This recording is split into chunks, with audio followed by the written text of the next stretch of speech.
ये जो 3 शब्द हैं हमारे टाइटल में, लव, ब्रेकअप, ज़िंदगी, ये तीनों शब्द सब ने कहीं ना कहीं ब्रेकअप्स के का भी एहसास किया है। And I think that's a very important और बहुत अहम हिस्सा है वो ज़िंदगी का। इस फिल्म के जो किरदार है वो ये उनकी जर्नी है। It's a journey of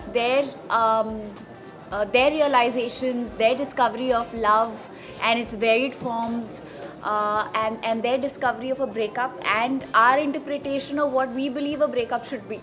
I think कि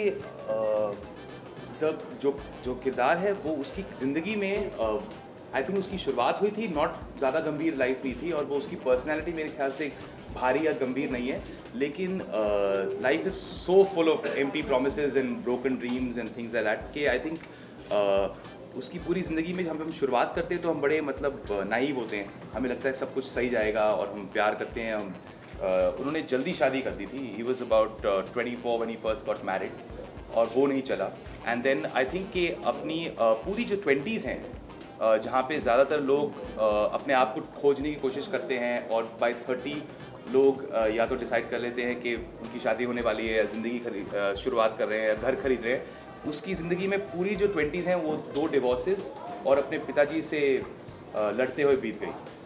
and now at 30 he starting is life all over again. So I think थोड़ा एक ऐसा कैरेक्टर जो लाइट है, जिसने अपनी ज़िंदगी में जो प्रॉब्लम्स थे उनको संभाल लिया है, लेकिन जो हो चुका है वो कभी कभी उसको नीचे कर देता है। जो पास्ट है वो उसके प्रेजेंट में जब आती है तो थोड़ा हैवी हो जाता है। लव लव लव लव क्यों हो जाता है, तुमको जो पता हो तो बता दो, मैं तो जानू ना। लव हम सबको होता है, ब्रेकअप्स भी हम सब ने एक्सपीरियंस किए हैं। I think the worst kind of breakup is your first breakup, क्योंकि you know when you are young and you fall hopelessly in love and you have this very high expectation of what your relationship should be, and आप सब ने romantic novels पढ़े हैं, romantic films देखे हुए हैं, और आपका जो लव को लेकर एक परसेप्शन होता है वो बहुत आइडियलिस्टिक होता है।